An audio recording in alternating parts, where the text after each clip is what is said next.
m'appelle Célia, je travaille chez S3 depuis bientôt 6 ans. Je recrute des talents et des consultants indépendants dans l'industrie de la santé. Moi, c'est Dati, je suis chez S3 depuis 10 ans maintenant. Je suis leader de l'équipe prestation IT sur les métiers banque, finance, assurance.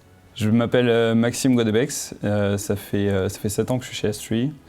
Je suis consultant en recrutement. J'ai commencé dans l'industrie pharma, je suis dans la division engineering. Salut, c'est Alexis. Et moi, c'est Sam. Dans ce second épisode hors série, on est allé poser nos questions croustillantes à Maxime, Dati et Célia chez S3. On leur a demandé ce qu'ils pensent du freelancing, comment ils envisagent le monde de demain et à quoi ressemblent les coulisses de S3. Installez-vous confortablement, ils nous ont partagé des petites anecdotes croustillantes. Bon visionnage. S3, c'est une entreprise qui permet de mettre en relation des clients, des consultants indépendants au sein de différentes industries, la pharmaceutique, l'engineering 4.0, l'informatique et la finance et la banque. Ce qui me plaît le plus chez S3, je pense que c'est le fait de pouvoir proposer déjà des solutions, d'être vraiment maître de ce que l'on fait et d'avoir un petit peu l'esprit entrepreneur en fait dans mes activités. Chez S3, pour moi, c'est l'esprit d'intrapreneuriat. On nous laisse beaucoup de liberté, on nous donne la confiance. C'est vraiment une entreprise dans laquelle on travaille en transparence. Et puis, il y a de l'ambition et beaucoup d'énergie chez S3. Ce que j'aime beaucoup, c'est qu'on est très polyvalent, qu'on accompagne vraiment, on a un gros sens du service tout en ayant le goût de la performance et du travail bien fait qui va loin. Et ce que j'aime particulièrement, c'est qu'on est libre de notre façon. On donne des outils, mais on est libre sur la façon de les exploiter, la façon de parler aux gens. Et notre business model, surtout, est hyper adapté à notre marché. Et ça, je trouve ça top. Il ne faut pas oublier que ce qu'on fait, ça touche vraiment à la vie des gens. C'est le travail. Donc c'est quelque chose d'important, c'est pas juste du placement ou mettre en relation des personnes. Je pense qu'il faut vraiment être à l'écoute des enjeux que vont générer ce travail-là justement de collaboration. Donc ce qu'on va faire, c'est être à l'écoute des attentes. On va vraiment essayer de comprendre ce que le client a besoin d'atteindre, ce que le consultant aussi dans son projet veut réaliser. Et après, le but, c'est d'être disponible, d'être assez réactif, de trouver des solutions parce qu'on est dans un métier de l'humain et l'humain, il a une vie qui bouge. Claire est arrivée notamment avec toute l'équipe de direction aujourd'hui et ils ont lancé ce modèle particulièrement, je peux en parler car c'était sur mon équipe qui a été test, ce modèle d'entreprise libérée, de collectif qui a été mis en avant. Aujourd'hui, 3 ans après, on en voit les preuves, on est face à des gens qui sont épanouis, pour qui S3 a donné un sens et des vraies opportunités et ça, je pense que c'est une réussite. Le fait de comprendre les rouages un petit peu derrière et d'être beaucoup plus impliqué dans le système décisionnaire, ça permet quand même de faire en sorte qu'on comprend mieux nos objectifs et donc on est plus à même de les atteindre.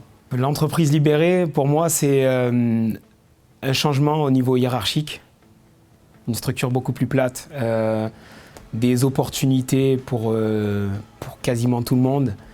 C'est donner la confiance aux collaborateurs, c'est aussi le télétravail, donc j'en suis un exemple, j'ai quitté la région parisienne, donc c'est vraiment beaucoup plus de liberté, et aussi de la responsabilisation aussi des personnes.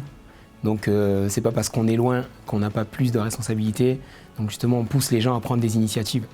Et ça je trouve que c'est super. Mon quotidien il a changé effectivement il y a 2 ans autour de l'entreprise libérée. Nous aujourd'hui on construit un modèle autour du collectif, autour d'une communauté. Chacun a une place, chacun peut prendre des responsabilités, chacun peut s'élever au sein de la structure. À l'époque, on était très sur les horaires, beaucoup de rigueur, etc. Aujourd'hui, on a toujours cette rigueur, mais c'est dans la responsabilisation des gens. C'est-à-dire que les gens s'imposent leur propre rigueur, font en sorte que ce qu'ils vont faire va répondre aux objectifs du collectif. Et voilà, c'est comme ça que pour moi, cette société-là a évolué. Pour moi, le futur du travail, c'est un travail qui répond déjà vraiment intrinsèquement aux attentes personnelles. Donc il faut que le travail soit aligné avec ce qu'on veut atteindre personnellement. Je le vois beaucoup moins ancré, avec plus de diversité dans les interventions chez des clients, où je le vois moins sédentaire. Je le vois plus itinérant, je le vois plus dynamique. Je l'imagine, je le souhaite plus libre, je l'imagine avec un sens pour tout le monde, avec une vraie balance entre le professionnel et le personnel.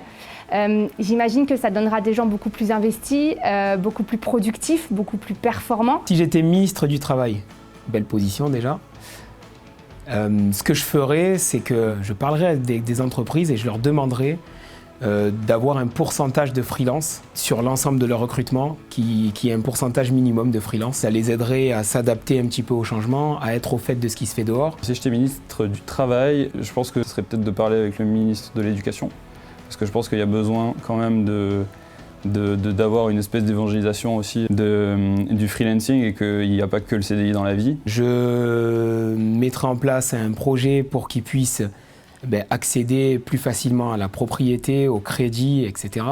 Parce que c'est souvent un blocage en fait des personnes en CDI qui souhaiteraient passer freelance, se disent que derrière, elles ne pourraient pas bénéficier d'un effet de levier. Et je trouve ça dommage. J'augmenterai la visibilité des freelances, notamment pour les futurs professionnels, les personnes qui sortent peut-être du bac ou de leur prochain diplôme, une présence plus forte au salon pour en fait expliquer le statut tout simplement, le rendre plus visible. Aujourd'hui, le statut de freelance, c'est un choix. Pour moi, la mentalité des clients vis-à-vis des freelances, elle a changé pour la simple et bonne raison que aujourd'hui, on fait en sorte de bien les intégrer aux équipes qui sont, elles, en CDI ou en tout cas sur une période plus pérenne, parce qu'ils ont compris que c'était pas une pièce rapportée, mais ça fait vraiment...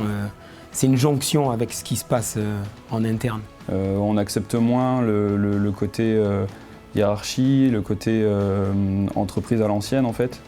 Le côté t'as un diplôme, t'as un job, t'as pas de diplôme, t'as pas de job. Enfin, je pense qu'il y a énormément de choses comme ça qui ont énormément évolué dans la tête des gens et dans la vie active de manière générale. Alors, l'écosystème freelance en France, c'est des personnes de courage, des personnes qui ont envie d'apprendre.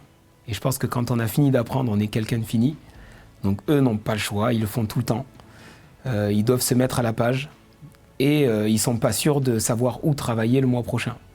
Et pour moi, c'est énormément de courage, une capacité d'adaptation qui est forte, parce qu'ils changent d'environnement tout le temps. En 2014, ça balbutiait un petit peu, en tout cas dans l'industrie pharmaceutique. Et ça balbutiait notamment parce que les gens ne savaient pas vraiment comment se lancer, quelles étaient les étapes, est-ce que c'était vraiment des métiers sur lesquels ils allaient trouver facilement des missions, etc. Je pense qu'on peut encore mieux faire. Je pense qu'ils sont bien intégrés dans la société parce que c'est des doueurs, c'est des gens qui vont de l'avant. Maintenant, le profil de l'entrepreneur en France, qu'on lui donne un peu plus de place quand même. Parce que, on l'a vu notamment dans les périodes un peu plus compliquées, ils n'ont jamais cessé de travailler, ils n'ont jamais baissé les bras. Donc, il faudrait un peu leur donner un peu plus de crédit.